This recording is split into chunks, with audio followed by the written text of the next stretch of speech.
nombra também diretor novo para Aruba House, no caso aqui na a senhora Jocelyn Cruz, que atualmente está gevolmachtigde minister para Aruba, na Washington. Também para que o rato no processo de nomeação, depois o rato riba persona de senhora Cruz e depois riba Kiko, tal qual que eu esperar de Aruba House. O nomeamento de senhora Jocelyn Cruz estava vacatura para a função de diretor novo aqui que eu publicar em junho ano passado, 2022.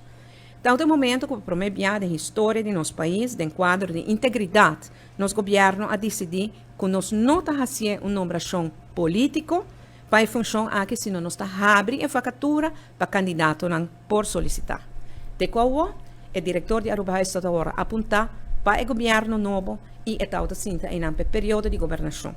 Sin embargo, nossa de opinião que para servir a missão e a visão de Aruba mesmo, vamos ter diretor que não depende de quem está no governo para estar aí, senão pode uma pessoa estrutural que está aí.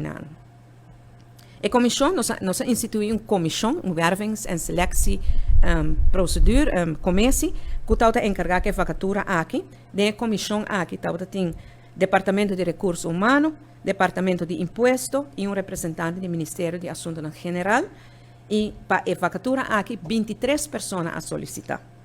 A base de critérios que a comissão a estabelecer, a escolher 3 candidatos e no fim de setembro de 2022 a ter uma entrevista com cada de nós e a base de 6 e mais testes que agora assim a considerar a comissão a que considerar a senhora Jocelyn Barroso Cruz, minha cabeça, como o melhor candidato para a função de diretor. Esta é a pessoa cujo perfil quadra mais com o qual nós estamos buscando de função de diretor e é estava convincente durante a entrevista a de convencer a comissão que é o melhor candidato para ocupar a função agora aqui de diretor de Aruba House.